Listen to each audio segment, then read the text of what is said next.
بسم اللہ بسم اللہ الرحمن الرحمن الرحیم. الرحیم. السلام السلام علیکم علیکم students. Students. This is Shibana Wahid, Assistant Professor Sociology, Government Degree College for Women, Satellite Town, Bahawalpur. Students ہم فرسٹ چیپٹر جو آج کل کر رہے ہیں پاکستان کا نسلی اور ثقافتی پس منظر، اس کا جو ہے آج میں آپ لوگوں کو اس کا تھرڈ ٹاپک جو ہے اس کو کر رہی ہوں. اس سے پہلے ہم نے انڈس ویلی سویلائزیشن پڑھا، وادی سندھ کی تہذیب، جس میں ہم دو اہم گروہ جنہوں نے وادی سندھ کی تہذیب کو بنایا، دراور اور آریانس، ان کے بارے میں پڑھا. دراوری تہذیب کو پڑھا، دراوری تہذیب کی خصوصیات، دراور کون تھے، پھر آریانس کون تھے، کہاں سے آئے تھے، انہوں نے کیسے دراوروں کی بستیوں کو تہس نہس کر دیا، پھر آریہ تہذیب کے اثرات، تہذیب کی خصوصیات، پھر دراور اور آریہ تہذیب میں فرق. اور اس کے بعد آج جو ہمارا ٹاپک وہ ہے ماں بعد کی دیگر قومیں، کہ اب آریانس اور دراوروں کے بعد جو قومیں برصغیر ہندوستان میں آئیں، آج ہم ان کو ڈسکس کریں گے. تو ٹاپک ہے ہمارا ماں بعد کی دیگر قومیں. اس میں ہے ایک منگول، فرسٹ ون منگول نسل. منگولوں کا آپ نے نام بھی سنا ہوگا، اور یہ زیادہ تر جو ہے چین تبت کے علاقے میں جو ہے وہ آباد ہیں. ٹھیک ہے، تو منگول نسل جنہیں کراتا بھی کہتے تھے، یہ 13ویں صدی عیسوی میں برصغیر کی سرزمین میں شمال کی جانب سے داخل ہوئے. یہ لوگ ہمالیہ پہاڑ کے دامن میں رہتے تھے. چینی جو ہیں وہ تبت زبان بولتے تھے. رگ وید کتاب میں بھی یہ لکھا ہوا ہے کہ آریاؤں کے ساتھ ان کا تعلق ہمالیہ کے مرکزی علاقوں میں ہوا. اور مہابھارت جو ہے جو ہندوؤں کی ایک متھ ٹائپ بک ہے، اس میں بھی مہابھارت میں ان کو زرد رنگ کے چینی لوگ کہا گیا ہے. اور یہ آج بھی اسام، بہار اور بنگلہ دیش کے کچھ علاقوں میں ان کا وطن تھا. 16ویں صدی عیسوی میں انہوں نے بدھ مت کے یہ پیروکار بن گئے، اور بدھ مت کے تنترا اسکول کی انہوں نے بنیاد ڈالی. انہوں نے عورتوں کو اپنی مرضی کے مطابق شادی کرنے کی اجازت دی تھی. یہ لوگ افغانستان میں، چین، قازقستان، منگولیا، روس میں اب آباد ہیں. دوسرے نمبر پر آتے ہیں منگولوں کے بعد جو قوم آئی وہ تھی یونانی.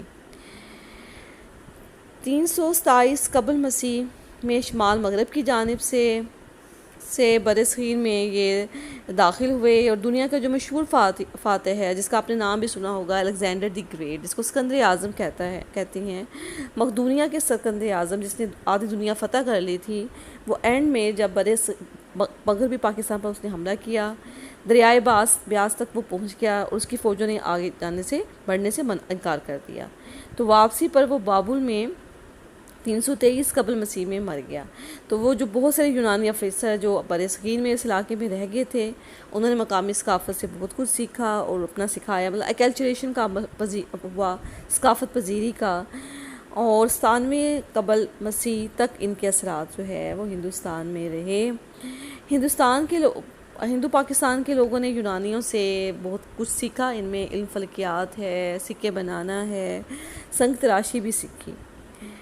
اس کے بعد آتے ہیں ساکا جو تھے تقریباً 97 سال قبل مسیح میں درہ سلیمان کے راستے حملہ آوروں کا ایک اور گروہ برصغیر جو موجودہ پاکستان ہے اس میں داخل ہوا. یہ لوگ ساکا تھے. شمال ایران کے یہ خانہ بدوش تھے، اور برصغیر موجودہ پاکستان پر 97 قبل مسیح سے سن 5 عیسوی 102 سال تک قائم رہے. ان کا دارالخلافہ جو تھا وہ ٹیکسلا تھا. ٹیکسلا جو شہر اب بھی موجود ہے سندھ میں، نہیں سندھ میں تو نہیں، ان کا دارالخلافہ جو تھا وہ ٹیکسلا تھا. جسم پر بڑے بڑے بال اور بڑی بڑی داڑیاں تھیں، اور اپیرنٹلی یہ خوبصورت تھے، زبردست گھوڑ سوار اور جنگجو بھی تھے. نیزہ بازی میں دونوں ہاتھوں کی مہارت رکھتے تھے. پھر آگے ایرانی. 6 صدی قبل مسیح کے قریب ایرانی جو لوگ تھے شمال مغرب کی جانب سے برصغیر میں داخل ہوئے. راجپوتانہ کے صحرا تک یہ لوگ پھیل گئے. دونوں ثقافتوں میں کافی میل ملاپ ہوا، آپس میں شادیاں ہوئیں، ایک دوسرے کا ایکسچینج آف کلچر ہوا، ایک دوسرے کی کافی ساری انہوں نے خصوصیات کو ایڈاپٹ کر لیا. تو ٹیکسلا کی کھدائی سے معلوم ہوا کہ کافی عرصہ تک اس علاقے میں زرتشتی جو مذہب مقبول رہا. ایرانی آرٹ نے موریہ آرٹ کو بھی متاثر کیا، اور تقریباً 1 صدی تک ایرانی لوگوں کا برصغیر موجودہ پاکستان پر غلبہ رہا. پھر آتے ہیں پارسی. آگے پارسی جو ہیں شمال مغرب کی جانب سے 5 صدی عیسوی میں پارس نسل کے قوم نے حملہ کر کے ساکا قوم کو مغلوب کر دیا. یہ لوگ بھی ایرانی تھے، عالیشان گھوڑ سوار تھے، ان کے پاس بھاری اسلحہ تھا. ان کا ایک مشہور بادشاہ گنڈو فارس جو ہے برصغیر جو موجودہ پاکستان کا حکمران بھی رہا ہے، جیسا کہ اس کے تخت بھائی نظم مردان کے کتبے پر کندہ بھی لکھا ہوا ہے، کندہ کیا ہوا ہے. اس کے بعد آتے ہیں ہن آئے. 5ویں صدی عیسوی کے وسط تک ایک طاقتور خانہ بدوش قوم جنہیں سفید ہن کہتے ہیں پاکستان کے شمال مغربی حصوں پر غالب ہوئے. وسطی منگولیا سے یہ لوگ آئے. ان کے سردار خاگن یا خان کہلاتے تھے. انہوں نے سکالہ، جس کو آج کل سیالکوٹ کا نام دیا جاتا ہے، کو اپنی حکومت کا مرکز بنایا. پھر کشن آئے. کشن جو تھے یہ لوگ اعتقاد کے کچے تھے. پہلے آگ کی پوجا کرتے تھے، یونانیوں کو دیوتاؤں کو مانتے اور بعد میں بدھ مت کے یہ پیروکار بن گئے. 128 سن عیسوی میں کشن بادشاہ کنشک جو تھا وہ تخت پر جلوہ افروز ہوا، اور اس کا دور بدھ مت کا سنہری دور کہلاتا ہے. بدھ مت کے عقائد سے متعلق اس نے مذہب بدھ مت کے پیروکاروں کا بڑا اجلاس طلب کیا، اور اس اجلاس نے گوتم بدھ کا مرتبہ خدا تک بڑھ گیا. نعوذ باللہ. گندھارا کی روایات پر رومی اثرات غالب رہے، اور کشنوں کی حکومت 5ویں صدی عیسوی کے وسط تک برصغیر موجودہ پاکستان پر رہی. بعد میں ایران کے ساسانی بادشاہوں نے یہاں پر غلبہ حاصل کر لیا. اس طرح کشن کی حکومت بھی جو ہے وہ ختم ہو گئی. اب برصغیر میں اسلامی جو تہذیب ہے اس کا دور ہو گیا شروع.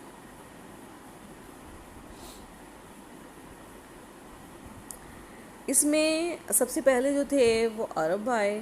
عربوں کی آمد جو تھی وہ 8ویں صدی کے شروع میں برصغیر پر حملہ ہوا، اور آپ نے سنا بھی ہوگا، پاک اسٹڈی میں بھی پڑھا ہوگا کہ حجاج بن یوسف کا واقعہ، جیسے کہ انہوں نے اپنے بھتیجے جو تھے وہ 711 میں محمد بن قاسم کو جو ہے وہ بحری قزاقوں سے خواتین اور مسلمان خواتین اور بچوں کو چھڑانے کے لیے بھیجا. تو اس طرح جو ہے عربوں کی آمد جو تھی وہ اس خطے میں سٹارٹ ہوئی. تو سب سے پہلے صدیوں سے اس خطے کے ساحلی لوگوں سے تجارتی تعلقات عربوں نے قائم کیے تھے. 7ویں صدی میں عرب تاجروں کے ذریعے ہندو پاک میں پہلی بار اسلام پہنچا. اس میں اسلام کے مبلغ بھی شامل تھے. مالابار کا ہندو راجہ انہیں اسلام کی تبلیغ کی پوری آزادی دیتا تھا، اور 9ویں صدی کے شروع میں وہ خود بھی مسلمان ہو گیا. عربوں کے ہند کے معاشرے میں بڑا باب کا مقام حاصل تھا، اور لوگوں سے دوستانہ مراسم میں تھے. تو جب 711 میں محمد بن قاسم نے سندھ پر حملہ کیا اور فتوحات سندھ کے بعد وہ جب ملتان پہنچا تو سپاہیوں کو زمینیں بطور جگیر کے دی. مسلمانوں، بزرگوں اور علماء فضلہ کو بھی جائیدادیں دی گئیں. پاکستان میں وہ صرف فوجی چھاونیاں قائم کی، لیکن 40 سال سے زیادہ عربوں کا اثر ان علاقوں پر نہ رہا.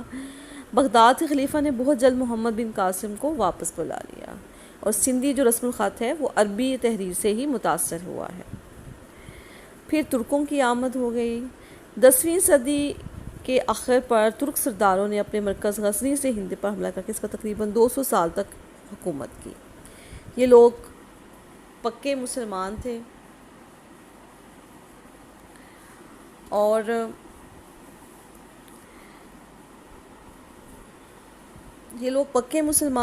انہوں نے بہت سے مبلغین اور علماء جو تھے وہ ہندوستان میں اس دور میں داخل ہوئے. اسلام کی اشاعت کا، ترویج کا جو تھا عمل وہ بہت تیزی سے اس دور میں ہوا، اور جو ہے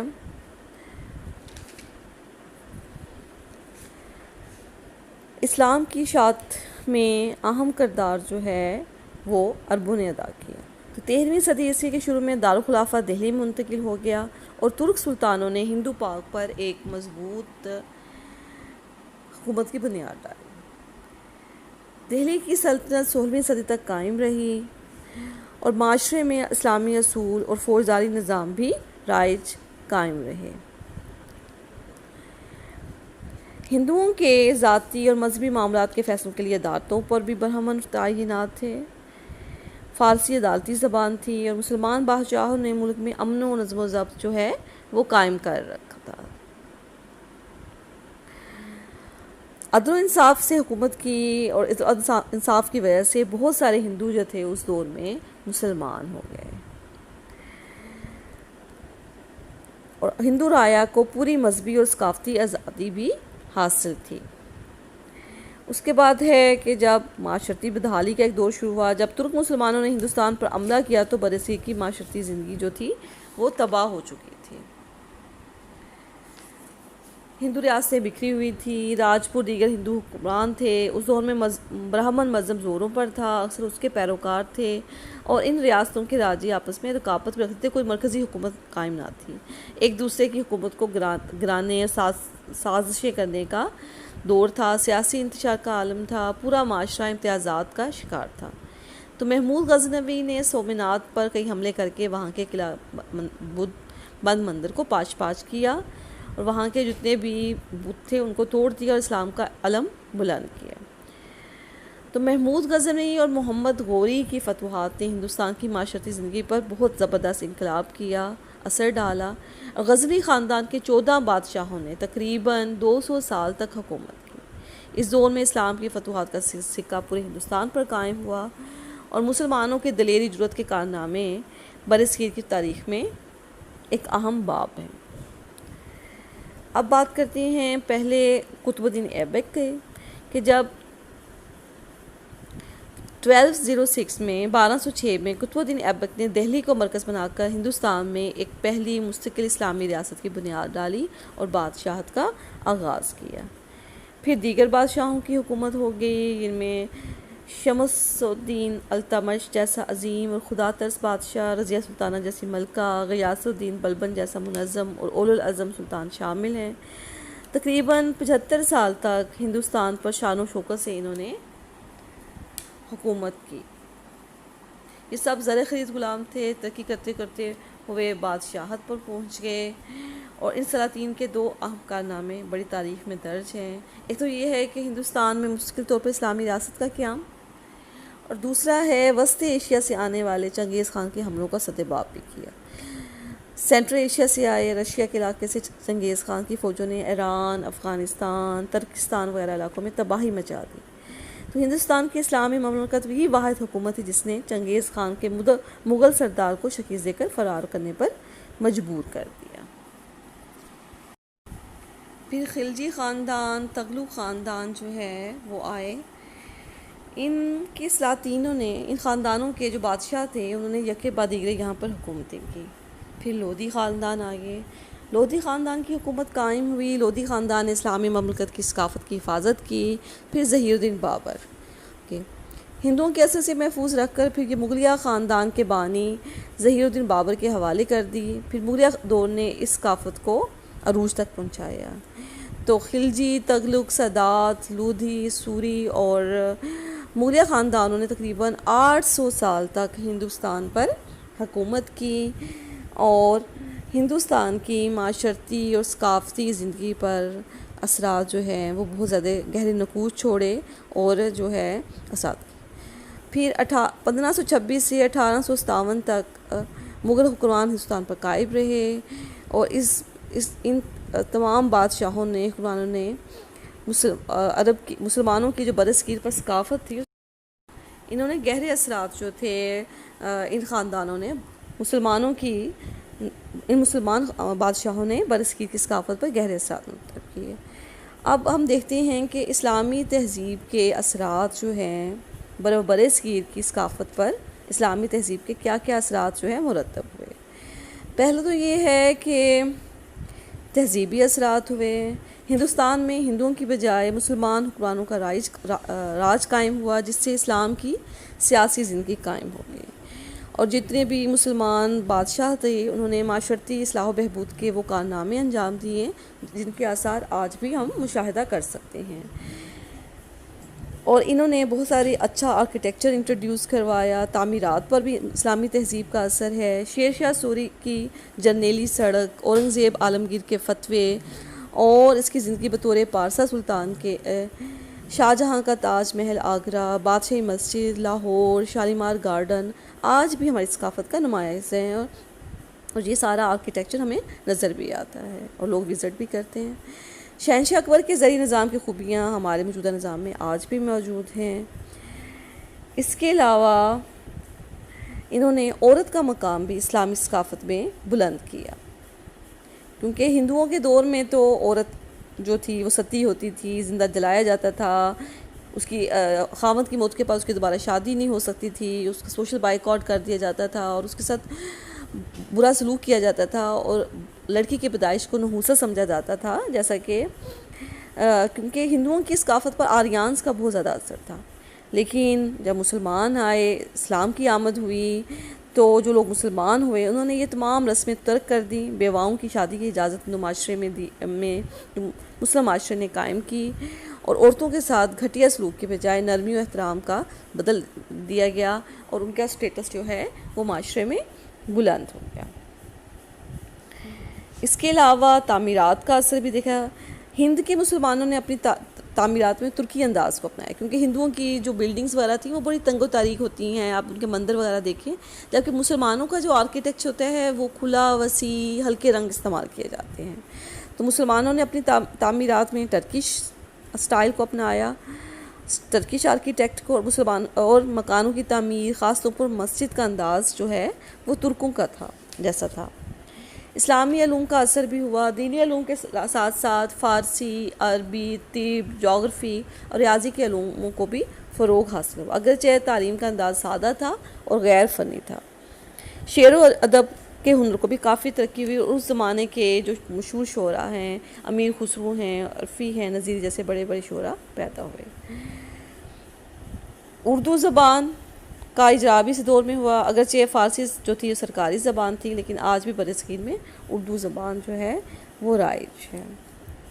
تو مقامی لوگوں کو عربی اور فارسی بھی سیکھنی پڑی، اور بادشاہ کے دربار میں بھی فارسی شعراء کی رسائی ہوتی تھی، جس کی بہترین مثال مسعود سعد سلمان کی ہے، جو کہ فارسی شاعر آج بھی ہمارے شعر و ادب کا قیمتی اثاثہ بھی فارسی پر مشتمل ہے۔